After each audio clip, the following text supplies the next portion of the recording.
Hey guys, John Luxley here, back with our playthrough of Narcosis is finished, actually, but this is basically a bonus episode now. So, we're gonna go through the open air and listen to all of these, and we'll follow along right here on the side here. So, but before I do that, actually, I was thinking about it, and Kip, I guess, must have been in the other sub. Like, so when we crashed, there was the two subs that crashed. So I guess they had gotten to Compass 2 when we got to Compass 1, and then I guess we took the shuttle or whatever it was, and they're like, oh, there's another survivor. Okay, we're coming back. We'll come back to get you. Not knowing the track was already in use, and then two subs crashed, and I guess Kip made it back to Compass 2.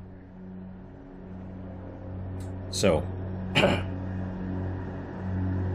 yeah, not, I was a little confused originally because when we got to the end there and there was someone else in the pod, I had thought,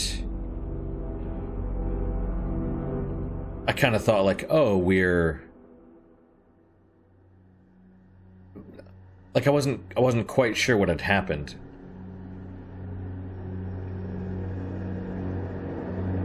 You know, I had assumed that, I mean, I didn't pick up on the clues, but I'd assumed that we were the one. And then,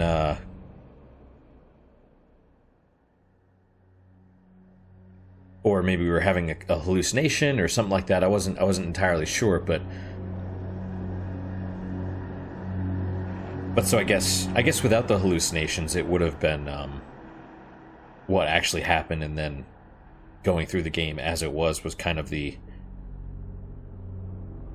accepting the results of what had happened and stuff. So we'll listen to all four parts. We'll do them one at a time, though, because I don't know how long each one is. I assume it's only a few minutes a piece, but we'll see. So, from KQDB in Minneapolis, Open Air is the award-winning interview show delivering revealing one-on-one conversations with luminaries from the fields of art and literature, business and politics, science and technology, sports and entertainment.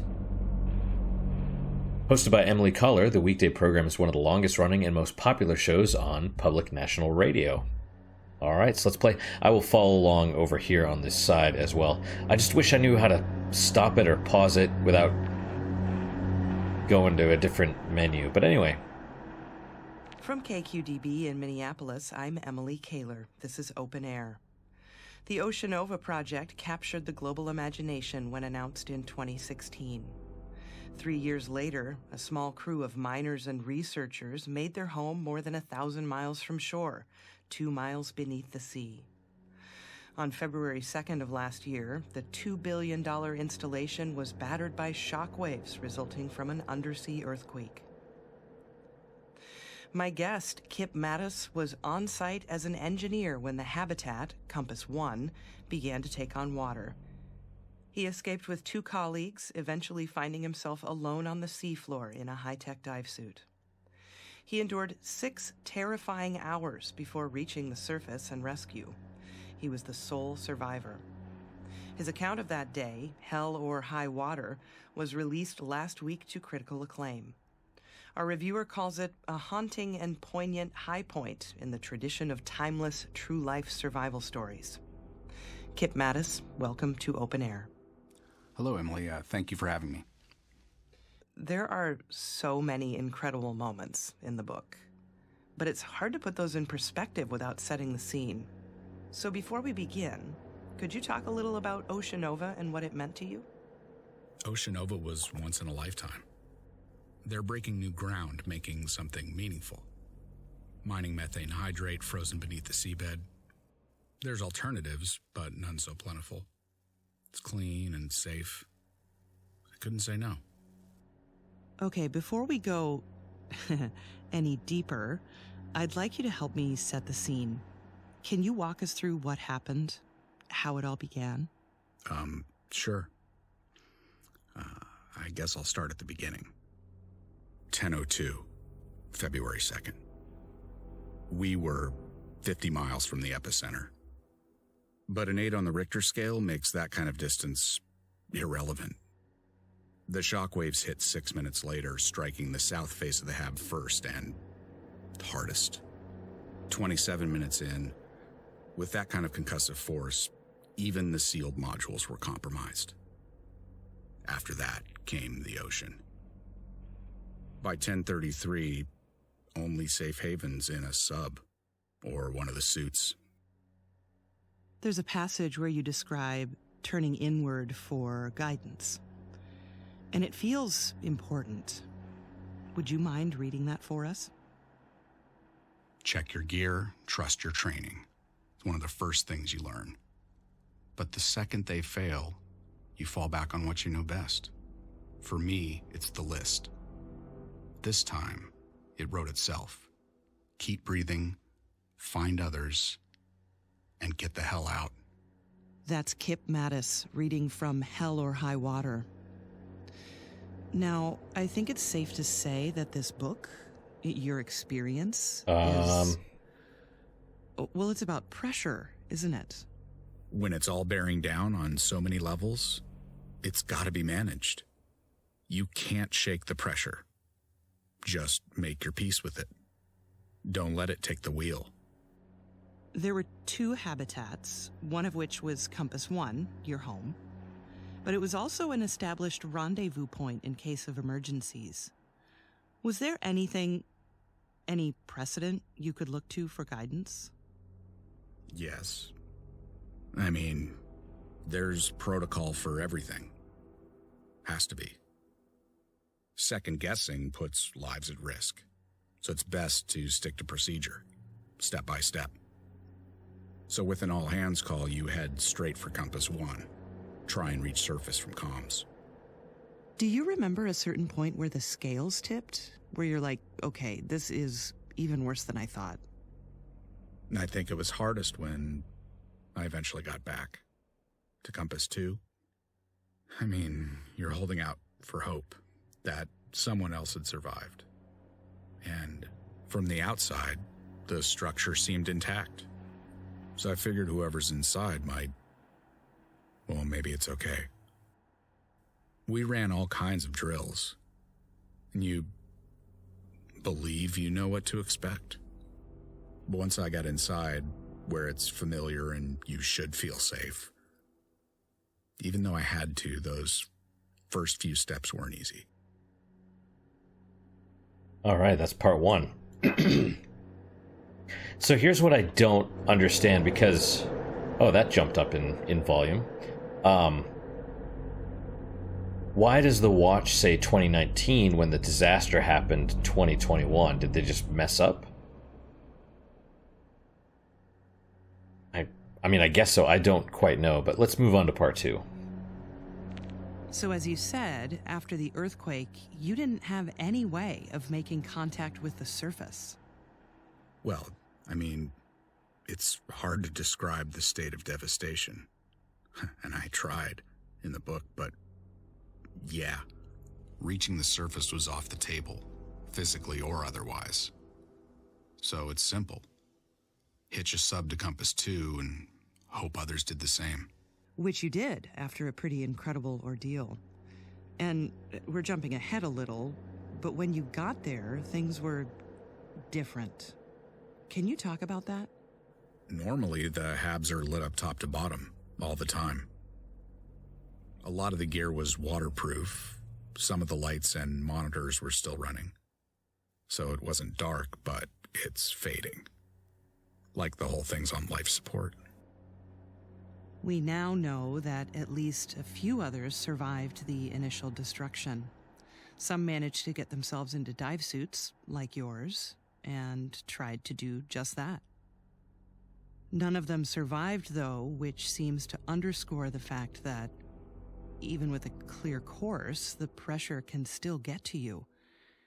And I guess that being down there for months, how can it not? Yeah. It's relentless. I mean, the isolation is unnatural.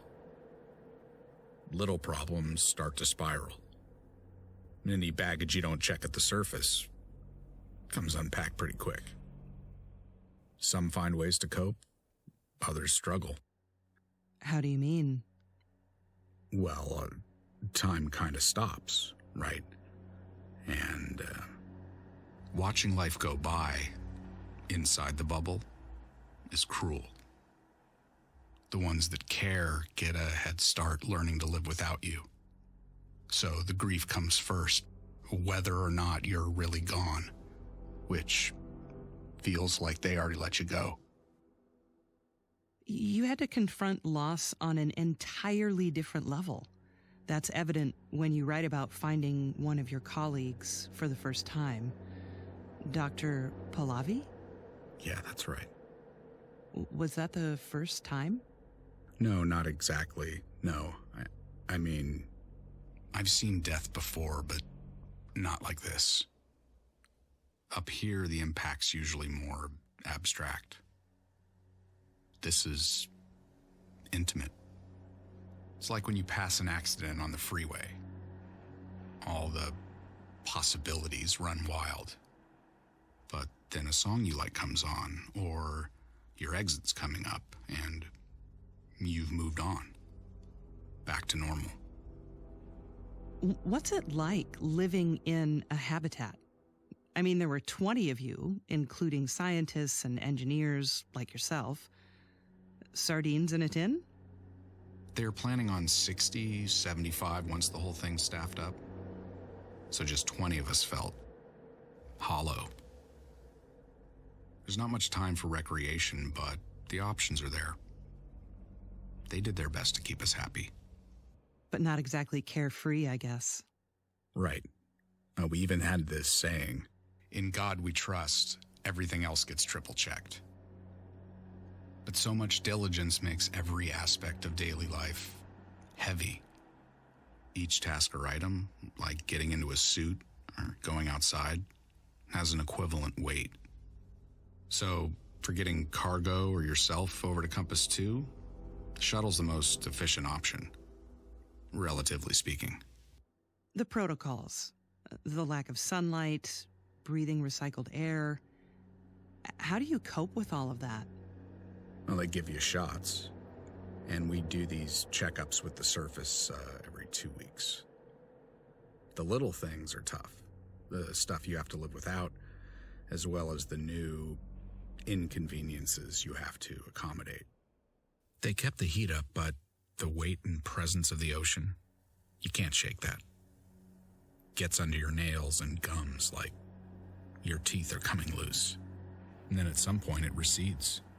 You might not notice that till you're topside, but it's always there. You describe this feeling that you had midway through that escape might be impossible, which led to thoughts of suicide. I have to ask, was it something you seriously considered? I was just being pragmatic. But thankfully, I never had to get serious. But as a last resort, I mean, the prospect of just wandering, wearing myself down, that's pretty grim.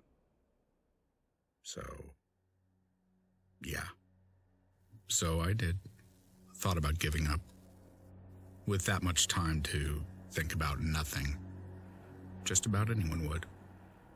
Thing is, the suit's designed to keep you safe, even from yourself. Makes it hard to take the easy way out. It's ironic that the suit, the one thing keeping you safe, it was like your tomb. It successfully kept you inches from death for hours. That's true. Regulators busted, hemorrhaging air, but I made it. I mean, the ADS is an incredible piece of technology, Mine took a lot of abuse.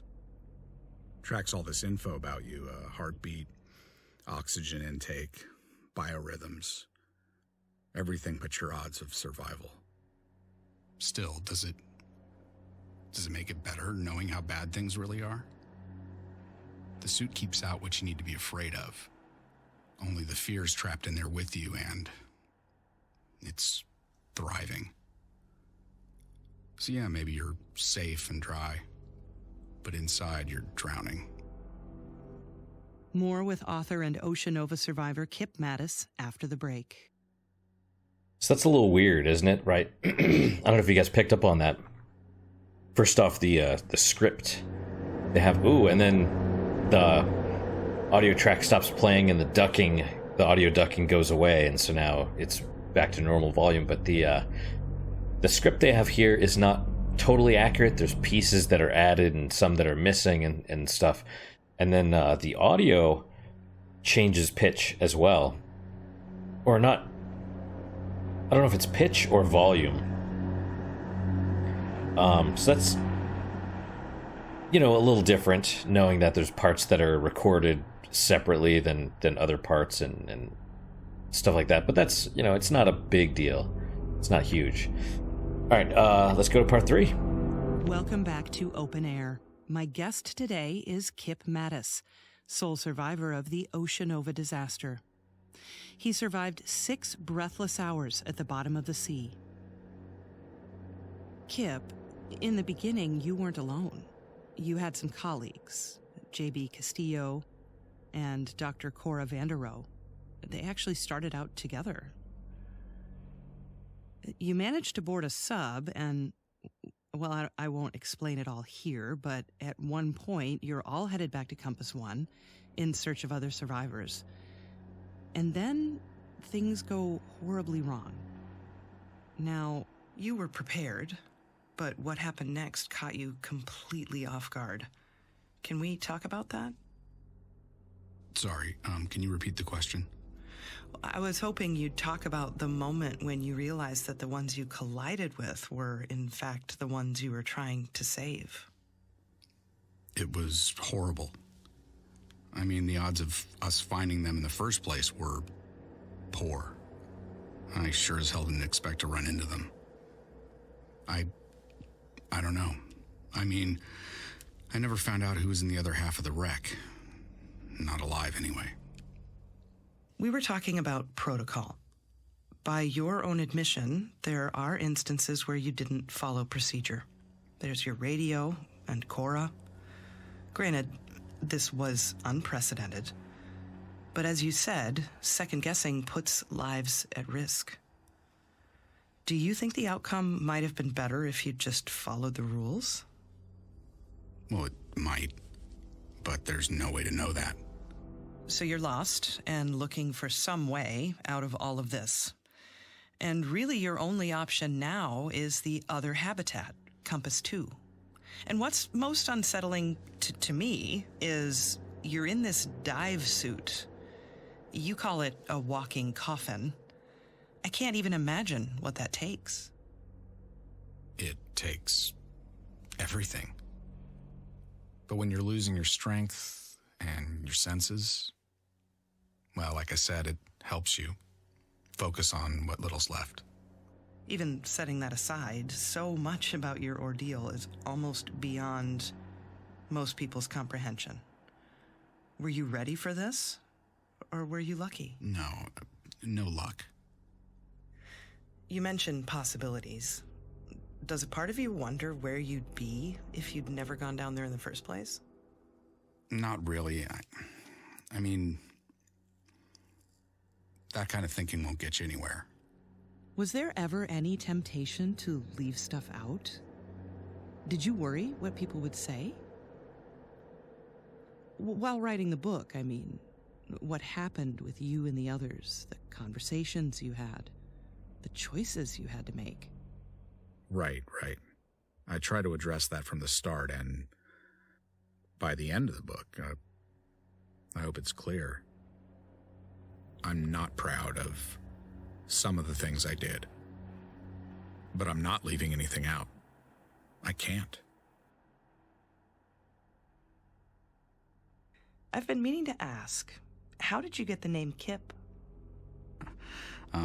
That's thanks to my old man. My full name is Kipling. Like the author? Yeah. Unfortunately. But your mother was the literary one. They divorced when you were pretty young. Can you talk about that a little? She was determined to be unhappy. Could never really see how that might affect everyone else. After my dad took off, she just got worse. Colder. How do you mean? Well, she's never especially good with people, and that's his job. So after the initial shock wore off, all of a sudden it's all about self-reliance. You mean like tough love? Maybe. And it's like she thought the stronger she made me, the earlier she could stop, like worrying about me. So she was like checked out, absent? No, not exactly.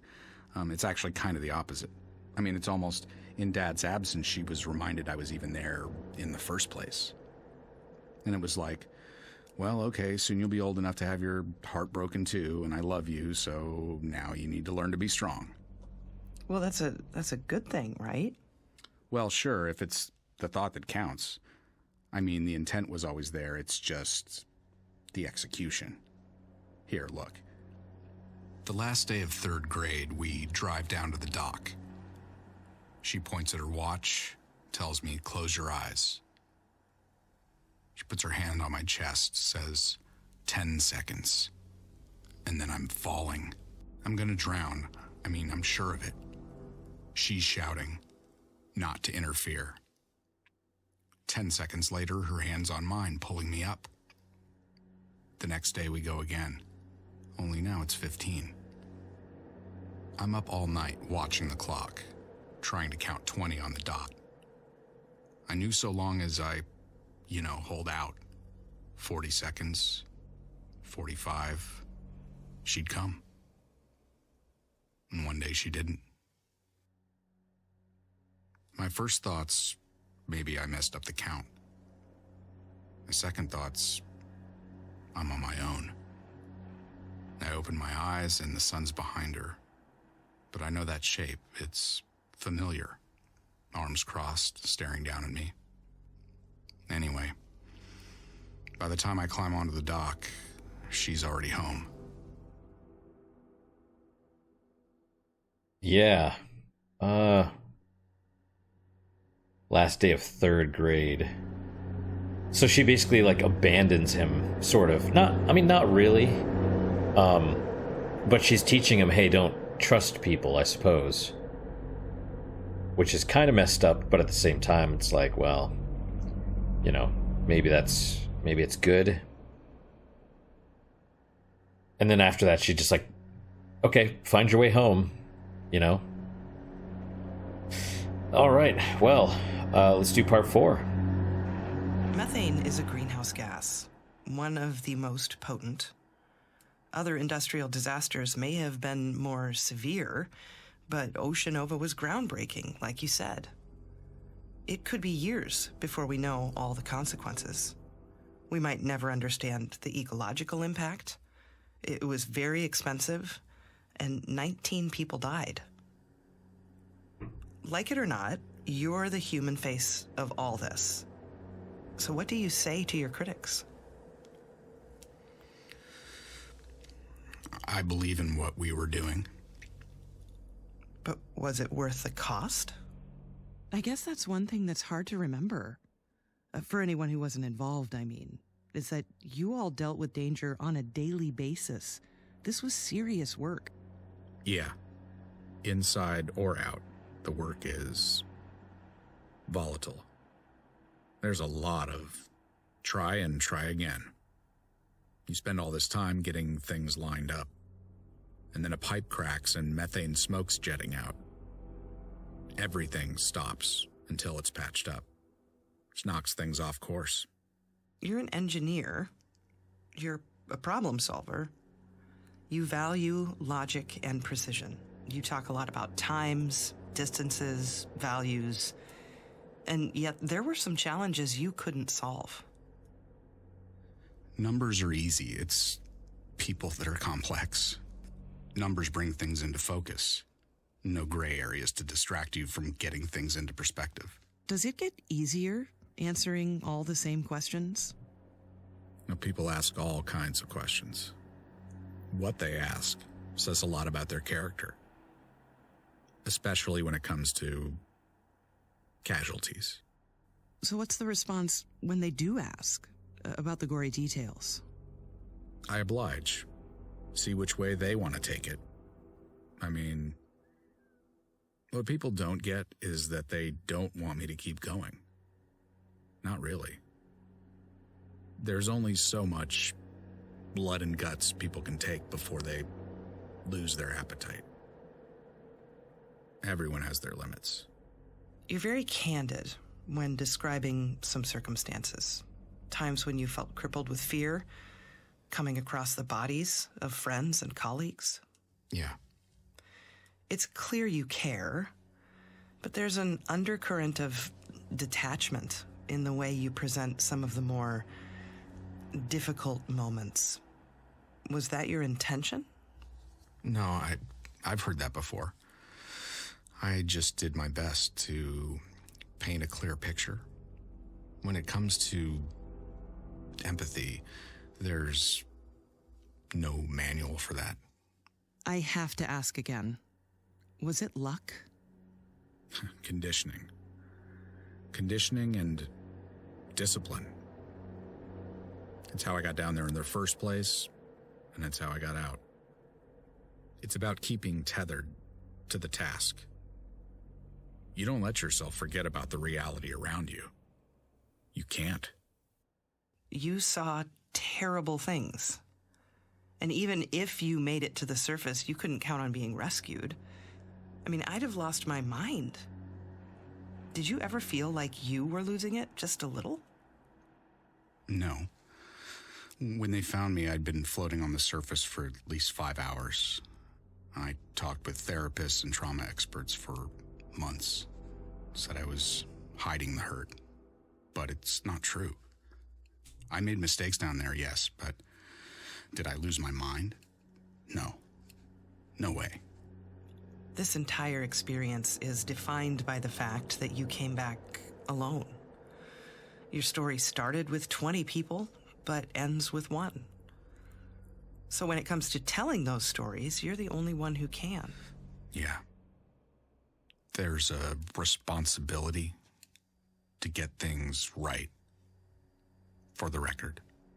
Welcome back to Open Air. I'm Emily Kaler. If you're just joining us, my guest is Kip Mattis, sole survivor of the Ocean Nova disaster. His first book, Hell or High Water, is a harrowing account of his ordeal. Earlier, we talked about the life aquatic, escaping the flooded habitat, and being lost on the seafloor inside a half-ton titanium diving suit. Kip, I know this might not be easy, but I'd like to talk about the end. Can you read that for us? Yeah. The list is getting shorter. The hatch opens with its usual reluctance, flooding the room with light. The pod is there. I'm going home. Tomorrow I'll be the sole survivor. But for now, I'm not alone. How did you feel when you figured it out? At that point, and that close, I was running on fear. So when I saw another suit in the room, it's almost too much to process. I couldn't believe that it was... Virgil made it. Just like me. Only I'm locked inside the pod and he's locked out. He's not coming back. And that's on me. So are you saying that if you did something differently, that Virgil would have lived? That's right. Until I saw him, fear in his eyes, I thought I was the only one. It was a bad call. You didn't kill him. Really? Who did? Bad luck? I'm responsible. Look, I'm up here talking with you, and he's still out there. Kip, it's been more than a year since all this happened. You wrote a book and told your story. Are you ready to be done? Yeah. It's time to move on. Get myself working again. Kip Mattis, thank you so much for spending time with me today. Thanks for having me, Emily.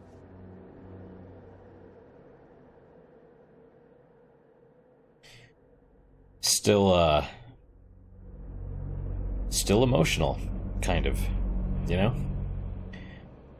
So I wonder what would have happened at the end had I turned around and tried to leave the room, because I assume the door wouldn't open, right? Like, I think, you know, is it that you kill yourself? You know, is it that you open the door after the pod's gone and step into the shaft or whatever, right? Kind of like the grandfather did.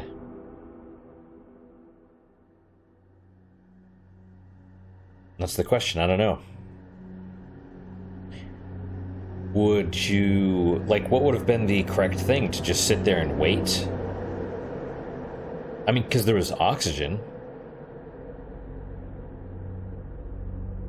But realistically, you probably would have ran out, you know? Even if you kept refilling your tank, you know, that oxygen probably would have gone out eventually because all the power was dying.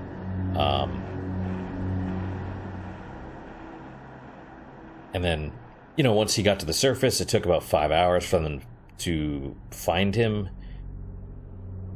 You know, how long would it have taken to get a rescue team down there? You know, probably another, you know, who knows, 12 hours? Would he have survived that long? Don't know. Also, he did kill himself at the end. He's like, okay, well, I'm not getting rescued, so let's end it. Presumably. Yeah, honestly, so first off, the two voice actors, especially the guy that does Kip, amazing. But yeah, I want to know more about what he did. He's like, oh, I made mistakes, I did terrible things. It's like, what did you do? Tell us about it, you know?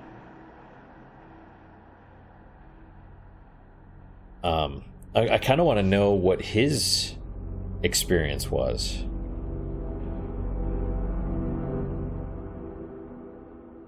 You know, because we knew ours, but how did he... You know, and you know, realistically... No, come to think of it, we saw it, right? Because we saw the door close, that one hazardous door. Like, it closed and then we had to go around to open it and stuff. And, right. So, he might have been correct had he waited a few minutes or whatever, and... I don't know. That's, you know, it's a little dark. It's still dark. Well... Alright, well that's it for today, guys. I am gonna do there's like a book, right? I don't know if like that this dude, the Hell or High Water, right?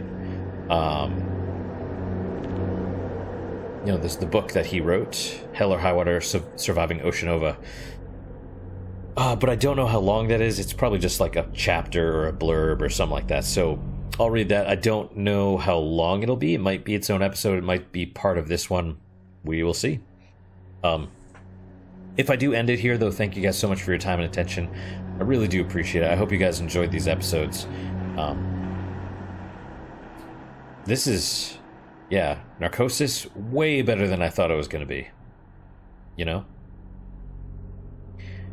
So, also, I wonder if, because this is the only birthday reminder that I saw, so we're 1980, 89. Maybe they were together.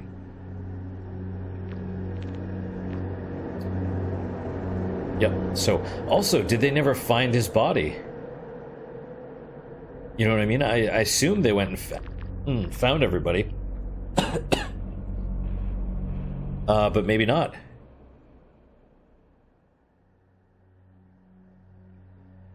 So maybe he's like a zombie out there walking around with his granddad. But anyway, what is your guys' unique positive moment for today? For me, it's actually the coffee that I'm drinking at the moment. It's Javalia. It's a good coffee. I haven't had it in a while, so it's nice to. I haven't had it in like years. But I saw some in the store, and I made it today, and so it's really good. I recommend it. Comes in an all yellow bag. But that's my unique positive moment. Hopefully your guys is just good, if not better. Hopefully better, of course. And I hope to see you guys next time. Until then, guys, take care.